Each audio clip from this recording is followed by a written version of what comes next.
It's been an emotional day in Boston. This weekend marks the 10th anniversary of the Boston Marathon bombing that killed 3 spectators and injured more than 200. Today there was a private wreath-laying ceremony, also a new commemorative finish line, and that special emblem.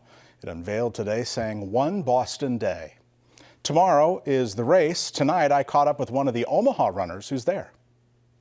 I think there will be a lot of emotion, especially for people here in Boston that lived through that.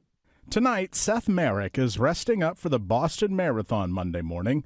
He's with 3 other runners from Omaha. 2 of them have never done the Boston race before. He ran it last year.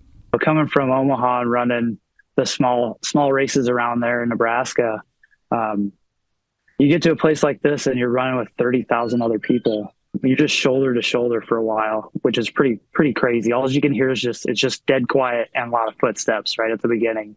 The OPPD lineman says working in the Midwestern weather may give him an edge. It looks like we might get rained on tomorrow. Those are all the type of conditions I work in every day, being a lineman. So I guess that toughens me up a little bit.